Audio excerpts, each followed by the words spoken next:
그러니까 저는 이라고 봅니다. 범인이. 그러니까 이거는 왜 시신이 안 나오냐? 그래서 안 나온 거예요. 뭐 되게 합리적인 설명이에요. 이렇게 증거가 명확한데. 이때 있는 경찰 애들은 하기 싫었던 거예요, 그냥.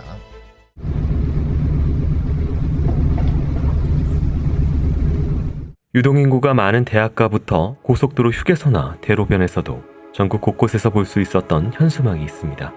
그리고 그 근처에서 사람에게 전단지를 건네는 중년의 남자를 보았다는 사람들의 이야기. 건네받은 전단지에서는 어느 여성의 사진과 하나의 글귀를 확인할 수 있었습니다. 실종된 송혜에 좀 찾아주세요. 현수막을 걸고 전단지를 건네는 남자는 사라진 딸을 찾고 있는 송기룡 씨였습니다. 송 씨는 사람들이 모이는 곳이라면 전국 어디든 가리지 않고 현수막을 걸었어요. 딸의 사진으로 도배한 트럭을 몰고서 땅끝마을까지 딸의 행방을 찾아다녔거든요. 외딴 섬에 갇힌 건 아닐지, 유흥주점에 붙잡혀 일하는 건 아닐지, 송 씨는 그렇게 작은 가능성을 하나하나 확인했어요. 송 씨는 딸의 실종 전 축사를 운영하던 평범한 자영업자였습니다. 평택시 도율동 하리마을에서 아내와 2명의 딸과 함께 단란하게 살았던 가정이었습니다. 하지만 갑작스러운 둘째 딸의 실종을 기점으로 송 씨의 인생에 균열이 가기 시작했습니다. 송 씨 부부는 생업마저 포기하고서 전국에 현수막을 걸며 다녔습니다. 사다리를 오르내리다 송 씨는 여러 차례 추락으로 인한 허리 디스크며 뇌경색을 앓았죠. 송 씨의 아내 또한 실종 이후로 심장병으로 힘들어했어요. 심각한 우울증을 앓던 아내는 딸이 사라지고 4년이 지난 시점에 딸의 전단지를 끌어안은 채로 농약을 마시고서 스스로 생을 마감했습니다.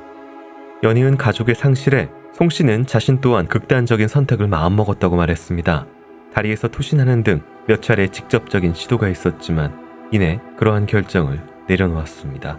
큰딸을 홀로 남겨선 안 된다는 책임감과 막내딸을 찾지 못했다는 부채감이 자신을 붙잡았다고 했습니다. 송 씨가 만든 전단지는 1000만 장에 달했습니다. 현수막도 10,000개가 넘었고요. 많은 이들이 딸을 찾기 위해 전국을 돌아다니는 송기룡 씨의 이야기에 귀를 기울여 줬습니다. 그리고 송혜이 양을 봤다는 제보도 있었습니다. 많은 이들이 사라진 혜이 양에 관해 관심을 가졌습니다. 그렇다면 대체 실종 당일 혜이 양에게는 무슨 일이 있었던 것일까? 그날은 1999년 2월 13일 토요일로 송 씨의 가족이 하리마을에 이사 온 지 약 3년이 지난 무렵이었습니다. 혜이 양은 저녁 늦게까지 친구들과 공부하고 돌아오겠다며 집을 나섰습니다. 가족들은 그래도 9시 무렵에는 혜이 양이 귀가할 것으로 생각했습니다. 하지만 밤늦도록 혜이 양은 귀가하지 않았습니다. 밤 11시가 넘도록 소식이 없는 딸이 걱정된 아버지는 혜이 양의 친구들에게 연락을 했습니다. 실종 당일 혜이 양은 친구들과 평택시 서정동에서 만났습니다. 친구들 진술에 의하면 혜이 양은 10시가 넘어 집으로 향하는 마지막 버스를 탔다고 했습니다. 서정동에서 혜이 양의 집인 도일동까지는 5km로 버스로는 약 10분에서 20분 정도 거리에 불과했으니 해당 버스나 버스에서 내린 시점에 행방이 묘연해졌을 가능성으로 추정했습니다. 혜이 양은 대체 어디로 간 걸까? 일각에서는 혜이 양이 자발적 잠적을 선택했다는 가출에 대한 의견이 제시되기도 했습니다. 혜인은 밝고 성실한 친구였어요. 그래서 학교에서도 친구들 사이에서도 인기가 매우 많았어요. 공부도 잘해서 전교 1등 아니면 2등을 할 정도의 성적이라 국회의원한테 장학금을 받기도 했어요. 그러니 혜이가 갑자기 가출했다는 건 말도 안 된다고 생각했죠.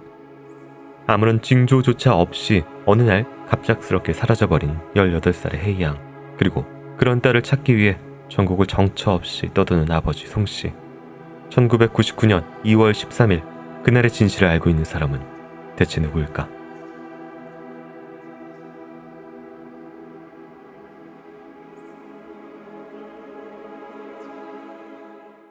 안녕하세요. 이곳은 크라임. 저는 진행과 연출을 맡고 있는 김PD입니다. 날카롭고 정확한 분석으로 대한민국의 정의를 세우고 계시는 배상훈 프로파일러님 모십니다. 예, 안녕하세요. 배성입니다. 반갑습니다. 반갑습니다. 크라임은 보다 경제적인 쇼핑 플랫폼 리싱크와 함께합니다. 네, 오늘 다룰 사건은 많은 분들께서 그 행방에 대해서 궁금해하고 여전히 또 많은 가능성들에 대해서 이게 맞다 저게 맞다 이야기가 나오고 있는 사건입니다.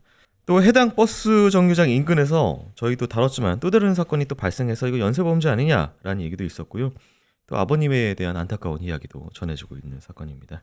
이 송기룡 씨께서는 또 생업을 포기하시고 서울에 계신 분들은 또 이제 한남동 쪽에 붙어있는 거대한 또 전단지도 보셨고 그랬는데요.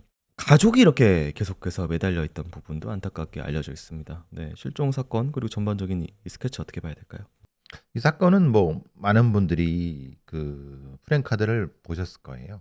저도 많이 봤고, 개인적으로는 그 송길용 씨가 이제 좀 잊고 사셔라 이런 말씀도 그 전에 돌아가시기 전에 한번 제가 드린 기억이 있어요. 근데 사실 그거는 뭐 못할 말이죠. 어떻게 이거 있겠습니까? 근데 워낙 이분이 그 삶이 워낙 피폐해지고 그래서 굉장히 걱정이 됐어요. 진짜 그냥 돌아가실 것 같았어요. 근데 맛도 그렇게 되셔갖고 너무 안타까워서 그러면서 이제 소위 그 실종자 가족 협의회인가 이런 비슷한 게 있어갖고 거기서 여러 가지 뭐 탐정 제도라든가 뭐 실종자 성인 실종 법이라든가 이런 것들 입법하는데 많은 뭐 하는 사람들 같이 보고 막 그러는데 근데 사실 사건 자체는 크게 어렵지 않습니다. 당시에 해결하기에 말씀하시는 걸까요? 그죠? 해결하기도 그렇고 네. 실제로는 사건의 윤곽은 거의 얼추 나왔습니다. 근데 문제는 결정적인 어떤 것이 없다는 핑계로 경찰들이 혹은 담당들이 그냥 계속 민계적 뭐 이렇게 하면서 이 실종 사건 자체와 이 사건을 처리하는 경찰들의 자세가 결국은 이 송길용 씨의 죽음으로 연결된 거라고 생각합니다. 99년 2월에 발생한 사건이었고요. 다시 이제 99년하고 2000년 초반까지 이어지는 시대적인 범죄의 양상과 수사의 어떤 분위기까지 말씀을 해주시면요. 뭐 아시다시피 90년대 뭐는 아직 그 화성 연쇄살인 사건, 뭐 이른바 이춘재 연쇄살인 사건이 그 여파가 94년도에 이춘재가 청주에서 잡히게 되지만 몰랐고요. 그 당시에 경찰은. 네, 그죠. 네. 그건 뭐 자기 네. 처제 살인 사건이었으니까. 근데 그때까지도 화성 연쇄살인 사건의 여지. 그 화성 연쇄살인 사건 말고 2000년대까지 우리가 화성 여대생 사건부터 시작해서 다른 또 사건들이 꽤 있었습니다. 그러니까 실제로는 2000년 중반까지도 정확히 말하면 강우순 사건 전까지도 이 화성 연쇄 사건의 여파가 쭉 밀고 온 분위기입니다. 그리고 또 지역도 하필 또 그런 비슷한 형태와 연결된 부분들이고. 네. 그러니까 사실 화성 연쇄살인 사건이 에 대한 해결하지 못한 뭐 그것도 엉망으로 만든 그런 것과 큰 차이가 없습니다. 그러니까 경찰 입장에서는 비슷하게 사실 이제 공중 지도를 보면 위성 지도를 보면 비슷하게 생긴 지형에서 비슷한 일이 또 일어났는데 이번에도 이게 확대되고 기산하고 이렇게 되는 것보다는 사실은 이제 조용히 지나가는 게 조용히 지나가는 게 아니라 네. 그냥 실종이 되는 게 좋은 거예요, 경찰들한테. 네. 그러니까 사실은 이건 실종 사건이 아니라 강력 사건이었던 거죠. 네. 근데 그거를 굳이 안 보려고 한 거예요. 굳이. 그냥 청소년 가출이다라고만 계속 이건 연쇄살인이나 아니면 전혀 관계가 없는 거야 라고 했기 때문에 그러니까 당연히 송길용 씨 같은 경우는 아니다. 이거는 그러니까 이게 계속 제대로 수사도 안 되고 그냥 붕 떠 있는 상태였죠. 네. 송혜이 양이 자발적으로 또 잠적했다는 의견들도 초반에 좀 나왔었고요. 그 다음에 좀 뭐 저희 또 다뤘지만 청주에서 이다연 양이 10대 신분으로 집에서 자연스럽게 나갔다가 이후에 여전히 지금 실종 상태인 그런 부분도 있었는데 자발적 실종에 대해서 그리고 일반적인 그런 양상들에 대해서는 어떻게 분석할 수 있을까요? 그게 경찰이나 아니면 네. 그 언저리에 있는 사람들이 지속적으로 송길용 씨나 아니면 실종자 가족들한테 주입한 가스라이팅한 내용입니다. 네. 그래서 사실 이거는 이 당시의 경찰들이나 이런 사람들이 굉장히 반성을 많이 해야 되는 건데 어딜 봐도 이거는 10대 여고생이 자발적 가출이 아니에요. 그건 명확해요. 근데 아니 이게 당신들이 봐도 이게 무슨 어떻게 가출일 수 있느냐. 근데 저한테 한 얘기가 그거예요. 당신 100% 그거를 확신할 수 있느냐. 1, 2%라도 가출할 수 있지 않냐. 그래서 그렇죠. 당연히 가출일 수 있죠. 1%나. 그래 그러니까 이렇게 봐야지 당연히 라고 하는 거예요. 이 대답과 이 대화를 통해서 뭘 느끼세요? 피디님. 뭐 고집? 그렇죠. 이거는 강력 사건이 아닌 거예요. 이 사람들한테는 그냥 네. 청소년이 그 아버지가 싫고 부모가 싫고 자기 뭐라 했으니까 나갈 수 있잖아. 그러니까 실종이지 네. 확정적인 게 없는데 라고 그러는데 아니 그렇게 생각할 수 있지만은 우리가 왜 확률을 생각하고 전체적인 걸 생각하면 세상에 100%가 어디 있느냐. 95%와 100이 똑같은 거는 같이 보는 거는 이거는 누가 봐도 강력사건 연관성이 있는 건데 이걸 중심으로 해서 봐야지 여기에 중심을 해놓고 유가족이 뭐라 그러니까 그래 우리가 그것도 보겠습니다라고 하는 것과 같느냐. 이게 바로 이 송혜이 사건과 송길용 사건이 이렇게 엉망이 된 이유가 그겁니다. 무슨 변명을 해도 그거는 이걸 다뤘던 사람들은 이건 분명히 반성을 해야 돼요. 네, 뭐 그래도 저희는 이 사건의 실체를 하나씩 좀 살펴보도록 하겠습니다. 사라진 딸을 찾고 있는 부모님, 딸 행이양이 사라졌던 그날 대체 무슨 일이 있었던 것인지 확인해 보도록 하겠습니다.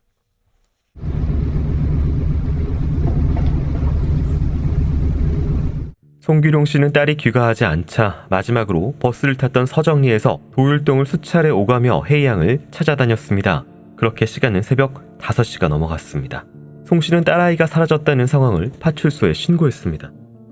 송 씨가 직접 버스기사 찾아가서 물었다고 했어요. 막차를 운전했던 버스기사한테 딸아이 사진 보여주면서 아냐고 물었는데 마을버스에서 내리는 사람이 뭐 매번 비슷비슷하니까 그 기사가 송 씨네 딸 사진을 보고 알아봤다고 했어요. 근데 헤이가 항상 내리던 집 근처 정류소에서 잘 내렸다고 했어요. 분명히 도율주유소 앞 버스 정류장에서 내렸다고요. 근데 꺼림칙한 거는 정류장에서 모자를 푹 눌러 쓴 남자가 같이 내렸다고 했어요. 버스기사의 진술에 의하면 당시 버스에는 30대 정도로 보이는 남성이 탑승 중이었다고 했습니다. 오리털 파카를 입고 있었으며 등산화를 신고 있던 남성. 버스기사는 술 냄새를 풍기는 그를 주의 깊게 봤다고 했습니다. 수상한 인상착의의 남성은 혜이양과 같은 정류장에서 내렸습니다. 그곳에서 혜이양이 집으로 돌아가기 위해서는 10분 남짓 걸어가야 했습니다. 주변을 둘러보아도 논밭과 야산뿐인 길을 마지막으로 더는 혜이양의 행적을 확인할 수 없었습니다. 그 남자가 제일 수상했죠. 외지 사람일 거라는 말도 많았어요. 아무래도 설날이 사흘 남은 시기였으니까 기성객이었을 수도 있겠죠. 아니면 정류장 근처에 중장비 교육학원이 있으니까 거기 수강생일 수도 있다는 말도 있었어요. 하지만 수상한 남자를 보았다는 버스기사의 진술 이후로는 더 이상 용의자에 관한 단서를 찾을 수 없었습니다. 경찰은 혜이양을 찾기 위한 수사에 착수했지만 이는 가족의 실종 신고로부터 3일이 지난 시점이었습니다. 처음 신고를 접수했던 파출소가 혜이양의 실종을 단순 가출로 판단하여 상부인 평택경찰서에 보고하지 않았던 것이 그 이유였습니다. 수사가 진행되며 한 달간 용의자 30대 남성을 찾아다녔습니다. 6개월간 일대를 수색했지만 현장에서는 작은 단서조차 발견되지 않았습니다. 혜이양을 찾기 위한 수사는 계속됐습니다. 하지만 소득 없는 시간이 흘렀고 1년이 지난 시점에서 담당 경찰도 변경되었습니다. 진전이 없었던 수사였기 때문에 투입되는 인력은 감소했습니다. 그러나 나아지지 않는 현실 속에서도 아버지는 딸아이를 찾는 일을 포기할 수 없었습니다. 한 장 한 장 전단지를 전하는 것이 반복되며 송길용 씨의 손가락에 진물이 잡히며 썩어 들어갈 정도였습니다. 그는 계속해서 전단지와 현수막을 만들었습니다. 송혜를 본 적이 있냐고 송 씨는 사람들을 붙잡으며 물었습니다. 그런데 실종 사건 이후로 3년 정도 지나서 믿기 어려운 일이 일어났어요. 송 씨네 딸이 사라졌다는 그 버스 정류장에서 글쎄 누가 또 사라졌다는 이야기가 돌았거든요. 2002년 9월 26일 목요일 또 다른 실종 신고가 발생했습니다. 실종자는 42세의 전옥분 씨. 그녀 또한 도율동에 살던 주민이었습니다. 전옥분 씨의 마지막 행적이 확인된 장소는 혜이양의 실종 장소와 일치했습니다. 딸의 생일을 맞아 피자를 사고 집으로 돌아가던 전옥분 씨. 혜이양이 사라졌던 도율동 하리 입구 도율주유소 앞 버스 정류장을 마지막으로 전옥분 씨의 행방이 확인되지 않았습니다. 같은 장소에서 두 번째 여성이 사라진 겁니다.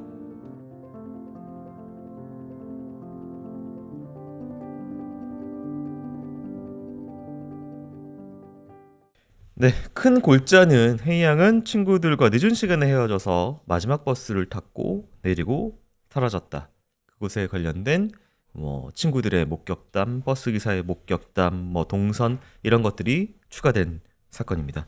가장 안타까운 것은 경찰 수사가 3일 뒤에 시작이 됐고요. 심지어 이 버스기사 목격담은 아버님 송기룡 씨가 직접 버스 기사를 만나서 들은 내용이 포함되어 있습니다. 그러니까 경찰은 탐문을 안 한 거죠. 전혀 안 한 겁니다. 그 아버지가 쫓아다니면서 그렇게 해서 진술을 받아낸 거예요. 네. 그럼 생각해 보세요. 송길용 씨가 경찰을 어떻게 믿습니까? 그런 것들이 쌓여서 차에다가 거기에 먹고 살 것 놓고 다니면서 자기가 하게 된 이유가 그겁니다. 아무도 믿지 못해서. 그렇죠. 많은 사람들이 저 사람은 왜 자기 생업을 포기하고 차에다 놓고 막 그래? 너무 집착이 강한 사람 아니야? 이렇게 오해하게 만든 게 바로 경찰들의 행위입니다. 수사를 안 했어요. 그러니까 그걸 본 당사자인 송길용 씨는 전혀 오지 못하고 자기가 계속 돌아다니고 그거에 대한 단초를 경찰에 제공한 거라고요. 버스 기사 같은 경우에는 이 증언이 있었습니다. 30대 남성 용의자 관련된 이야기가 있는데 이게 한 가지 저희가 좀 검토를 사전에 해봐야 되는 부분이 있다면은 버스 기사의 증언을 신뢰할 수 있느냐, 버스 기사까지 용의선상에 놓을 수 있느냐 정도인 것 같아요. 다 검토를 해봐야죠. 전옥분 사건을 하면서 제가 이 공간을 여러 번 가봤습니다. 내렸다는 버스 정류장을 통해서 왼쪽으로 가면은 그 집이고 오른쪽으로 가면은 논이 퍼져 있는 겁니다. 그런데 요즘 지금 허수아비라고 하는 드라마가 이제 화성 연쇄살인 사건에 했는데 그런 형태로 되게 위험성이 높은 공간이었어요. 그러면은 그런 공간에 버스 기사가 버스를 세워두고 쫓아가서 범행을 할 수가 있느냐? 사실 그건 어려워요. 왜냐하면 버스는 운행을 해야 되고 시간을 따로 내기는 어렵죠. 네. 그리고 버스 기사가 기억을 왜 하냐면 그 시간대는 사실 한두 명밖에 없어요. 늘 타고 다니는 사람이 있고 그러니까 기억할 수가 있죠. 그러니까 이거는 신뢰성이 상당히 높은 거죠. 단, 그 용의자의 뭐 신상이나 이런 것에 대한 부분이 약간 틀릴 수는 있어요. 예를 들면 뭐 오리털 파카인데 사실 오리털이 아니라 그냥 일반 파카일 수 있는 거고. 네. 근데 적어도 이 정도의 사람이 있었던 건 맞는 거예요. 대화를 했던 기억은 굉장히 좀 오래 남고 비교적 조금 선명할 수 있는데 이 버스 기사님의 대화 내용 중에서 이 마을 사람이 아닌 것 같은 헤이 양은 얼굴을 나중에 사진 보고 알아봤다고 하고요. 이 30대 남성 같은 경우에는 좀 애매해서 뭐 어디 가세요 했더니 도일동 하리브라 네. 술 냄새 나고 그런 시골 버스 같은 경우는 90년대 뭐 이 정도면은 네. 동네 사람이면 웬만큼 압니다. 좀 보통 물을 수 있잖아. 어디 가느냐 그랬더니 뭐 저기 하리브락이라고 하는데. 그러니까 외지 사람이구나. 보통 그러면 정확히 무슨 하리브락이라고 하지 않습니다. 뭐 자기들끼리 통하는 명칭이라든지 뭐 저기 뭐 저 세제 넘어가요. 뭐 이렇게 아니면 김씨 어디가 이렇게 얘기를 하겠죠. 네. 그러니까 그게 확실한 거예요. 그러니까 이게 용의자일 가능성은 높은 거죠. 근데 문제는 이 사람이 직접 범행을 어떻게 했는지는 모르는 거예요. 네. 그러니까 중간에 헤이 양이 내리고 이 용의자도 내렸는데 그게 이렇게 가는지 저렇게 가는지 거기까지 모르는 거예요. 이 뭐 얘기는 버스에서 내린 후에 헤이 양이 도로를 건너서 마을로 향했고 그래야 되는 공간이에요. 네. 가서 내려서 왼쪽이 헤이 양 집이 있었어요. 근데 남성은 바로 헤이 양을 뒤따라간 건 아니고 지하도로 갔다. 근데 이제 결국은 이게 이렇게 만나게 된다. 그렇죠. 네. 왜냐하면 농사용 지하도가 있어요. 경운기 갈 수 있는 그런 데 있지 않습니까? 네네. 거길 따라가는 길이 있고 헤이 양 집은 또 이렇게 가는 길이 있어요. 이렇게 생각하는 거죠. 용의자가 빨리 가서 기다리고 있다 기습 공격했다. 이렇게 추정할 수 있는 거예요. 그러니까 이 용의자가 범행 목적이 무엇이건 헤이 양을 버스 안에서부터 뭐 성적인 목적이든 어떤 목적이든 노리고 내리는 순간 따라 내렸고 그리고 따라 내리는 걸 좀 눈치 안 채게 하기 위해서 조금 다른 길을 선택을 했다. 뭐 이거 어떤 범행의 종류고 외지인이었다 그런 느낌이었다는 건 이 범죄 전체의 어떤 스케치일까요? 여기에 이제 변수가 하나 있는 게 뭐냐면은 네. 이 가는 길 전전 정류장의 뒤에 대학이 있습니다. 대학교요. 이게 연결될 수가 있는 거예요. 대학을 목적으로 왔는데 그 헤이 양이 있으니까 안 내리고 계속 따라갔다. 그렇죠. 그랬을 수 있다는 거예요. 그러니까 여러 가지 용의점들이 존재하는 거죠. 근데 이게 우발적이냐? 그건 모르겠어요. 왜냐하면 이 공간에 이와 비슷한 사건들이 이전에도 너무 많았죠. 그러니까 네. 이게 사실은 경찰들이 착안을 했어야 되는 거야. 이게 연쇄 강간이나 연쇄 강간 살인과 연결해서 봤어야 되는데 문제는 얘네들이 그럴 생각 전혀 안 한 거예요. 그냥 되도록이면 사건이 없길 바라는 방향에서 여죄 수사라든가 다른 수사를 연결을 안 시키니까 그걸 할 수가 없었던 거예요. 네, 저희가 말하고자 하는 전체의 이 사건은 좀 깁니다. 이 사건 전후로 많은 일들이 좀 있었기 때문에 예. 3년 후에 또 발생했던 좀 저희가 말씀드리고 있는 전옥분 사건이라고 부르는 그 실종 사건 관련돼서도 좀 추가로 이 얘기 나눠보도록 하겠습니다.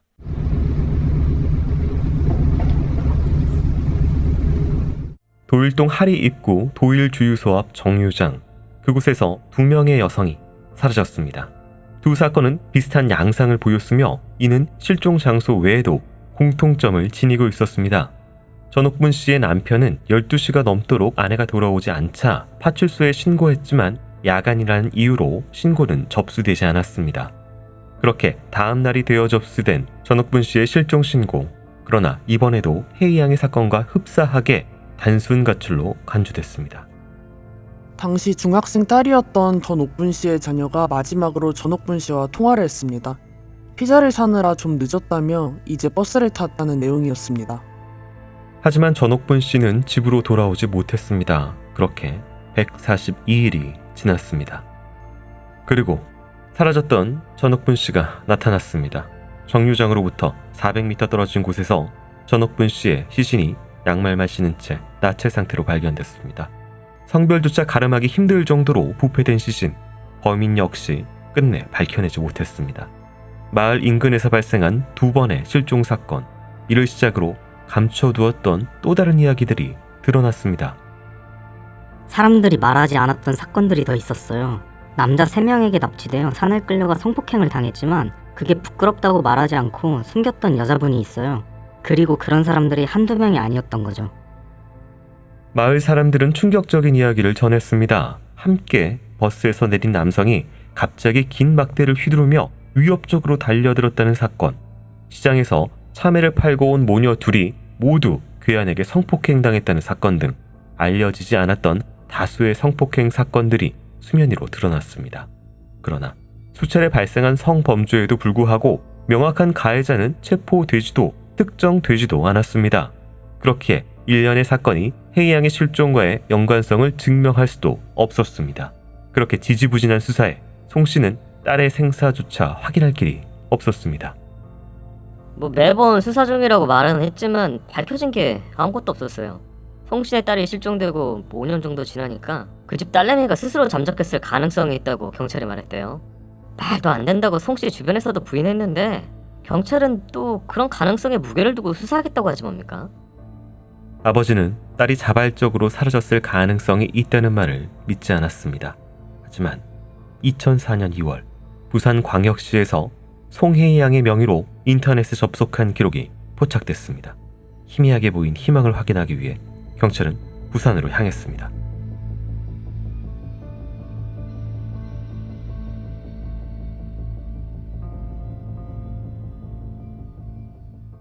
네, 전옥분 씨 사건은 저희가 크라임에서 좀 다뤘습니다. 뭐 그 사건 자체가 궁금하신 분은 또 링크를 타고 가셔가지고 보시면 되고요. 간단하게 이 전옥분 씨 사건을 얘기를 하고 정리하고 이제 연결을 좀 짓도록 하겠습니다. 네, 거의 유사합니다. 전옥분 씨라는 분이 계시는데 송혜이 양 집에서 70m도 안 돼요. 집이. 서로의 집이. 네. 70m면 시골에서 70m면 바로 앞집이잖아요. 같은 버스를 탔을 가능성이 높죠. 물론 그날 탄 게 아니라 같은 종류의 버스를 타고 왔다 갔다 해요. 그런 얘기 뭐예요?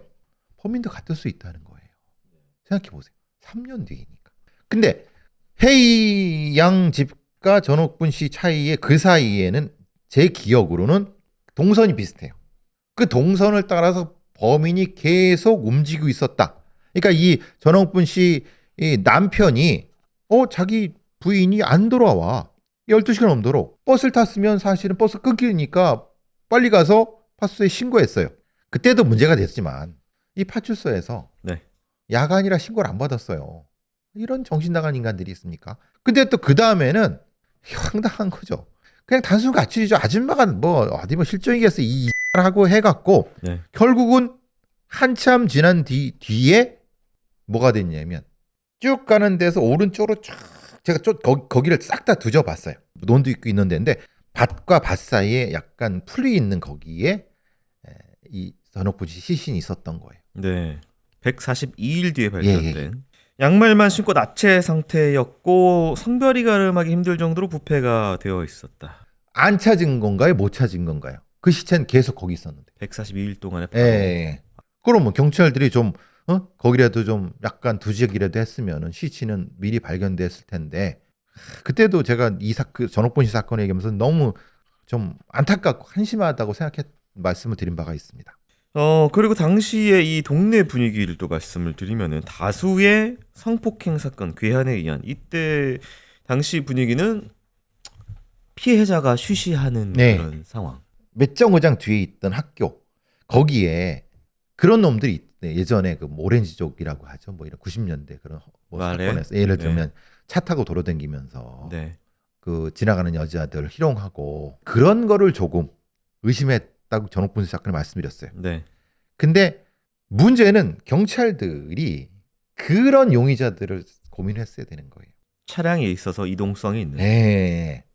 근데 이 전옥분 사건도 그렇고 실제로 이 송혜희 씨 사건에서도 그 얘기가 없어요. 그러니까 지금 범주가 혜이 양은 마지막 막차 시간이면은 범인도 범행 이후에 이동을 해야 됩니다. 그렇죠. 거주지가 거기가 아니라면 네. 뭐 숙소라든지 어디든지. 그렇다면 아까 교수님께서 말씀하시는 버스 정류장 2개 정도의 대학교가 있다면은 돌아 걸어갈 수 있는 위치에 귀가할 수 있었다라는 그렇죠. 부분이 있고 네. 혹은 말씀하신 자차를 통해서 이동할 수 있는 이동 수단까지의 갈 수 있는 상황이라든지 뭐 어떤 연결점이 있어야 될 것 같은데요. 여러 군데 있죠. 그러니까 말하자면 첫 번째 제가 생각했던 거는 네. 그 대학에서 다니던 성범죄자 놈들이 이 피해자들을 길거리에서 납치해서 강간하고 죽이고 버렸을 가능성 첫 번째. 네. 또 하나는 미군일 수 있다. 주한미군. 거기에 사실 아시다시피 평택이요? 예, 있었기 때문에 네.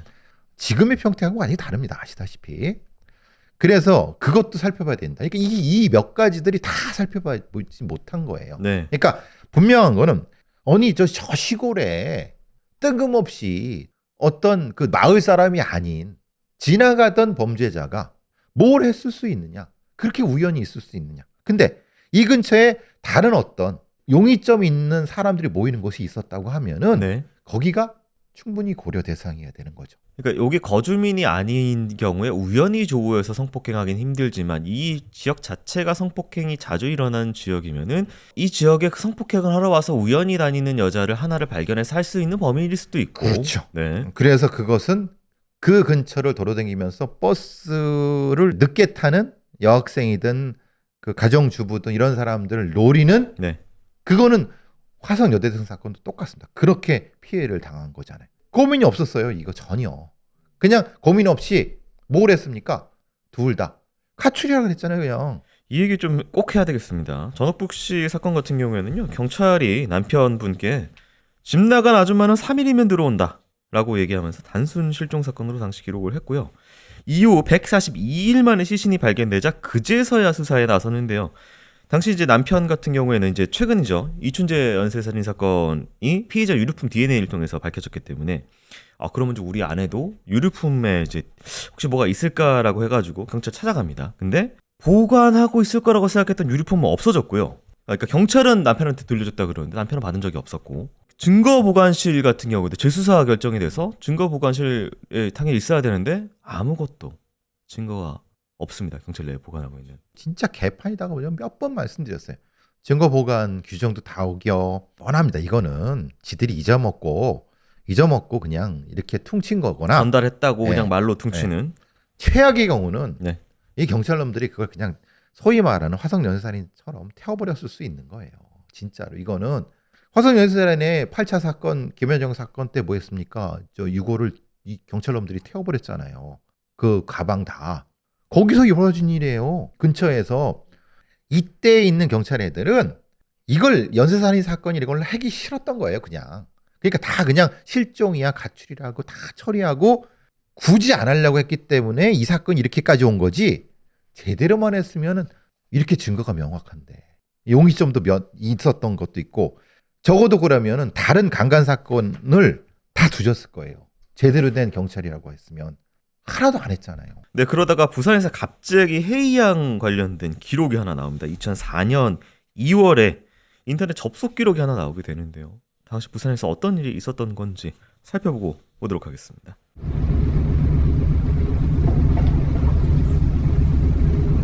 경찰은 부산에서의 잠복 수사를 통해 혜이양의 흔적을 추적했습니다. 그때 다시 한번 혜이양의 인터넷 접속 기록이 확인됐습니다. 해당 PC방을 급습해서 마주한 이는 혜이양이 아니었습니다. 실종 전단지 속 혜이양의 명의를 도용한 젊은 커플이었습니다. 제보가 몇 차례 있었습니다. 송기룡 씨에게 당신의 딸을 보았다며 직접 연락하는 경우도 있었습니다. 한 제보자는 자신이 예산에서 혜이 양을 데리고 있으나 혜이 양에게 300만 원의 빚이 있어 돈을 가져다 주지 못하면 다방으로 넘어가게 생긴 상황이라고 했습니다. 송기룡 씨는 그들을 신뢰할 수 없다고 했습니다. 하지만 돈을 줘야 딸을 구할 수 있다는 말을 거절할 수는 없었다고 말했습니다. 300만 원을 건네받은 제보자는 그대로 사라졌고 송기룡 씨는 여전히 딸을 만날 수 없었습니다. 그 이후로도 혜이 양의 목소리를 흉내내며 돈을 요구한 이들이 있었으며 혜이 양이 섬에 갇혀 있으니 빼낼 돈이 필요하다며 접근하던 이도 있었습니다. 송기룡 씨는 거듭된 거짓 제보와 다시 붙잡은 희망이 흔들리는 순간이 얼마나 괴로운지 말했습니다. 그럼에도 포기할 수 없었습니다. 먼저 떠난 아내를 기억하고 그토록 간절히 찾고 있는 딸을 향해 송 씨는 말했습니다. 널 찾지 않고는 눈조차 감을 수가 없구나. 딸을 찾는 기간이 길어지며 생업을 포기했던 송 씨는 기초생활수급자가 되었습니다. 그가 매달 받는 수급 비용은 60만 원. 송 씨는 그 돈에서 40만 원을 현수막과 전단지 제작 비용으로 사용했습니다. 송씨 입장에서 아쉬운 게 얼마나 많이 있겠어요. 초반에 수사만 빨리 했어도 작은 단서라도 찾을 수 있지 않았을까? 용의자에 대한 몽타주라도 제작했다면 좋았을 텐데 자기 딸은 혼자서 사라질 아이가 아니라고 했는데 그걸 믿어주지 않았으니 많이 힘들어했겠죠. 오랜 시간이 흘렀지만 혜이 양의 흔적은 여전히 발견되지 않았습니다. 실종 장소였던 도율동은 재개발이 진행되며 단서가 발견될 가능성마저 희미해졌습니다. 송 씨의 건강은 심각하게 악화되었습니다. 주변에서는 우려를 표하며 송 씨를 걱정하는 이들이 많았지만 그는 포기할 수 없었습니다. 송 씨의 거실에는 그가 자필로 쓴 가운이 걸려 있었습니다. 나의 딸 송혜인은 꼭 찾는다. 그는 가운을 지키며 끝까지 포기하지 않았습니다. 그렇게 아버지가 딸을 찾아 헤맨 세월이 25년. 하지만 2024년 8월 26일 송기룡 씨에게 갑작스러운 심장마비가 발생했고 운전 중이었던 그는 마주오던 덤프트럭과 그대로 충돌했습니다. 그렇게 71살의 나이로 송기룡 씨는 사망했습니다. 25년간 포기하지 않고 딸을 찾아왔던 아버지. 언제나 그렇듯 시간은 흘렀고 그의 사망은 어느덧 2년이 지난 과거가 되었습니다. 송 씨는 언제나 우리에게 말해왔습니다.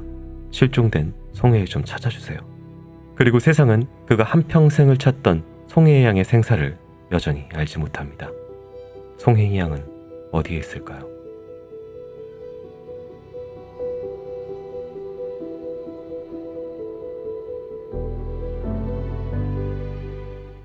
네, 당시에 이제 커플이 도용된 정보로 접속을 한 거. 그리고 심지어 정말 지옥에 가야 될 인간들이죠. 제보할 게 있다. 300만 원 달라 그래가지고 또 아버지는 사기꾼. 예. 그것도 보내가지고 그 돈 본인 삶이 힘드신 분이거든요. 하루하루 먹고 사는 게. 그때 이제 뭐 탐정 제도라든가 아니면 적어도 네. 경찰이 관련된 애들이 네. 도움만 줬어도 이렇게까지 더 나락으로 떨어지지 않았습니다. 이 송길용 씨가 네. 이렇게 사기도 당하고 이렇게 하면서 더 좌절했어요. 그러면서 그때쯤에 실종자 모임에 나모 하는 회장님이 계세요. 지금도. 그분도 이제 이 송길용 씨가 사실은 좀 안타깝고 위험한 것 같다. 그런 얘기를 하는 걸 제가 옆에서 들었어요. 왜냐하면 같이 방송에 출연했었거든요. 송길용 씨 살아계실 때 너무 근데 우울증이 심해진 거죠. 송길용 씨 같은 경우가. 그러니까 참 안타까운 상황을 그런데 누구도 손을 안 잡아주고 있었기 때문에 돌아가시게 된 거죠. 초동 수사 부분은 좀 누누이 말씀을 드렸습니다.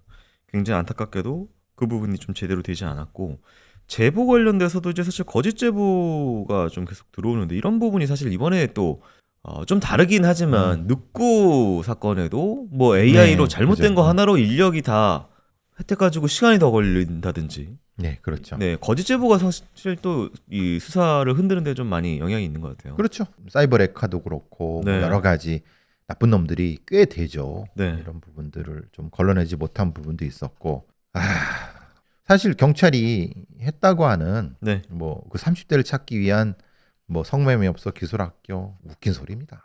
그러니까 전혀 용의자군을 파악하지 못한 거예요. 이게 뭐냐면 경찰이 이런 얘기를 합니다.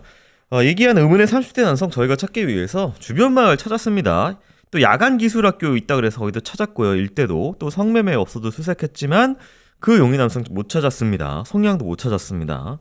많은 인원 투입해서 저희가 논밭, 갈대숲, 하수구, 산 인근 샅샅이 수색했지만 끝내 발견 못했습니다라고 이제 발표한 부분이 근데 있습니다. 네. 이게 네. 실종된 뒤에 한 게 아니에요. 직후에 한 게 아니죠. 예, 한참 뒤에요, 그것도 제대로 했는지도 전 신뢰할 수 없어요. 걔네들이 그 했다는 그게 없어요. 그냥 찾았다고만 하는 거지. 전 안 했다고 봅니다. 실제로는. 이런 것들이 쌓이니까 그 송길용 씨가 스스로 찾아내긴 거예요. 스스로. 그 이유가 있는 겁니다, 사실은. 이제 뭐 당시 여러 가지 이야기들이 나옵니다. 항상 이 사건 나오면은 근처에 그 댓글로 달리는 게 뭐 근처에 그 기술학교 이야기도 나오고 뭐 나오는데요. 사건을 저희가 좀 정리하고 송혜양 행방 최종 프로파일링 해보기 전에요. 전하는 말씀 듣고 오도록 하겠습니다. 뭐야 이거 왜 이렇게 노트북 왜 이렇게 비싸졌지? PD 월급 많이 안 올랐지? 아시면서 왜 그러세요? 좋은 노트북은 갖고 싶잖아. 자. 이거 그램 아니에요 그램. 자, 11세대 인텔 코어 i5 프로세서에 16기가 램, 거기에 SSD 512기가 하드. 이 성능이면은 뭐 포토샵, 일러스트레이터는 물론 저희 크라임 영상 편집까지 가능한 정도네요. 일단 이 시원한 디자인, 와, 999g의 무게, 이게 LG 그램이라고. 와 이게 14인치 화면도 바젤이 엄청 얇아가지고 되게 시원시원해요. 네. 미 국방부 내구성 테스트를 통과한 튼튼한 노트북입니다. 이 사양의 LG 그램 노트북이 무려 크라임딜 특가 79만 8천원입니다. 진짜 놀랍도록 저렴하죠. 뭐 김PD는 사페라서 이 미세 사용 흔적 별로 신경 안 쓰잖아. 그럼요. 네, 검수받은 A급 리퍼 제품이라서 안심이고요. 1년 무상 보증까지 적용을 해드립니다. 영상 이제 편집까지 가능한 LG 그램이 79만 8천원. 저는 충분히 리퍼 감수합니다. 예, 구매를 원하시는 분들은 꼭 이 영상에 더보기 및 고정 댓글 링크를 클릭해 주셔야 크라임 딜 특가로 구매가 가능하십니다. 이 사건은 전옥부 씨 사건 그리고 지역과 좀 연계해서 용의점과 그런 부분들을 좀 정리를 해야 될 것 같습니다. 가능성들이 몇 가지가 제기가 됐어요. 대학교 말씀도 하셨고 또 뭐 당시 뭐 기술학교 얘기도 있는데 기술학교 관련된 거는 어떻게 보세요? 기술학교가 아마 그 대학교와 같이 붙어 있는 될 겁니다. 제 기억으로는. 네. 그러니까 이제 얘기를 한 거죠. 그래서 애초에 그 학교 관련된 부분을 네. 했어야 되는데 나중에 한 거예요. 실제로는. 그리고 성매매 업소는 왜 뒤집니까? 성매매 업소랑 이 사건이 무슨 상관이죠? 그 포주라는 겁니까? 범인이? 뭐 성적인 뭐 그런 포식자니까 성매매 업소 혹시 들렸을까 뭐 이런 건가요? 그런 어리석은 수사 방식을 하니까 그 욕을 처먹는 거죠. 제가 보기에는 그 공간 내에서 다수 발생했던 강간 사건. 그러니까 저는 연쇄 강간범이라고 봅니다. 범인이. 네. 그리고 그 연쇄 강간범이 결국은 전옥분 씨랑 송혜양을 같이 공격한 거의 같은 범죄, 동일인이라고 보기는 확정할 수 없지만 같은 범죄에 있는 범인들 중에 하나라고 생각해요. 그러니까 네. 그 연쇄 강간범들 혹은 강간범들을 수사를 쭉 했다고 하면은 단서는 많이 나왔을 거예요. 왜냐? 이 강간범들이 거기를 계속 노렸거든요. 그러면 무슨 단서로든 걔네들도 가지고 있을 수 있어요. 그게 이 사건이 진행이 안 된 놓친 이유입니다. 네. 안타깝게 송기룡 씨에게 직접 전하지는 못했으나 생존 여부는 사실은 뭐 없다고 보는 게 그건 맞을 겁니다. 네. 왜냐하면은 생활 반응이라는 게 없어요. 근데 송길용 씨는 이렇게 생각하신 거죠. 어딘가 끌려갔을 수 있다. 섬이나 뭐 이런 얘기도 하셨어요. 그리고 복지 시절에 끌려갔을 수 있다. 그리고 교통사고로 해서 지적 장애나 이런 걸 짚고 어딘가 있을 수 있다라고 하는 단 작은 일말의 희망인데 사실 그건 불가능합니다. 저희가 사실 전 국민이 이 해이양 얼굴 다 알죠. 그렇죠. 예. 네. 그러니까 그건 불가능하고 네.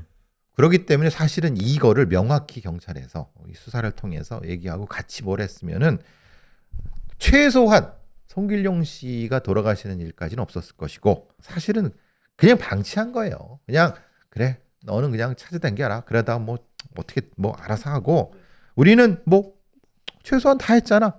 이런 무책임함이 이 비극을 낳은 겁니다. 또 한 가지는 이제 많은 분들께서 궁금하는 게, 그렇다면 시신이라도 나와야 되는데 시신은 왜 안 나올까입니다. 전옥부 씨 사건 같은 경우에 사실 그냥 거기다 뒀어요, 범행 후에. 네. 네. 근데 왜 안 나오냐면요. 네. 전옥분 씨 시신도 안 나올 수 있었어요. 왜냐하면 그 지역들이 제가 갔을 때 무슨 일이 벌어졌었냐면, 전옥분 씨 시신이 나온 바로 앞에 도로 공사, 대규모화된 이런 부착. 네. 네. 그 시신이 있었다 하면은 이미 다른 포크레인 이런 뭐 대형 그걸 토목 공사를 통해서 이미 그렇게 사라졌을 겁니다. 그러니까 좀 이렇게 관심 없이 방치돼서 부패가 되고 백골이 되고 퇴적이 돼서 살짝 땅속에 묻혔으면 그냥 갈아엎어서 같이다. 그럼 이렇게 생각하시겠죠. 네. 그 공사하는 사람들이 그러면 신고하지 않냐? 왜 그런지 아시죠? 그거면 공사가 중단이 되잖아요. 네. 그러니까 그냥 동물뼈라고 생각하고 그냥 태워버립니다. 우리 동물뼈라고 생각하자. 예. 그게 모두 다 그랬다는 얘기 아니에요. 근데 예. 공사를 하는 사람들 입장, 그러니까 이거는 왜 시신이 안 나오냐? 그래서 안 나온 거예요. 뭐 되게 합리적인 설명이에요. 거기 지금 이 공간을 가보면은 제가 왜 그렇게 말하는지 금방 알 수 있습니다. 여기 네. 어떻게 변했는지 보시면 아십니다. 이제 혜이양 어머님은 스스로 극단 선택을 하셨고, 아버님 같은 경우에는 찾는 와중에 돌아가셨습니다. 꿈에서라도 딸을 보고 싶다. 근데 딸이 꿈에 한 번도 안 나온다라는 얘기에 한 무속인이 죽은 사람은 꿈에 나오는데 안 나오는 거는 뭐 살아있다는 뜻일 수도 있다라는 그런 희망을 또 품고 사셨다는데, 이제 또 가훈에 이제 집에 액자로 가훈, 나의 딸 송여인은 꼭 찾는다 아빠가라는 것을 붙여놓고 하루하루 진짜 와신 상담하는 마음으로 그것을 보고 딸을 찾으려는 마음을 갈고 닦으셨겠죠. 끝내 보지 못하고 돌아가셨는데요. 가족이 다 비극입니다. 이제 부모님 다 돌아가시고 딸 하나가 지금 남아있는 상황이죠. 이 집에선. 네, 너무 안타깝습니다. 이거는 개인의 불행을 넘어서 네. 이건 시스템의 기본적인 그 미비입니다. 네. 분명히 국가가 여기에 대한 답을 해야 돼요. 아니 뭐 실종된 사람, 가출된 사람을 뭐 우리가 어떻게 하느냐라 국가의 수사기관인데 그건 진짜 비겁한 변명입니다. 이 사건의 과정을 알면은 네. 절대 그렇게 못합니다. 그게 사실은 이런 사건들이 해결되지 않는 근본적인 이유이기도 합니다. 자, 돌아가신 분들의 명복을 비면서 방송 마치도록 하겠습니다. 교수님 오늘 좋은 말씀 감사합니다. 예, 수고하셨습니다.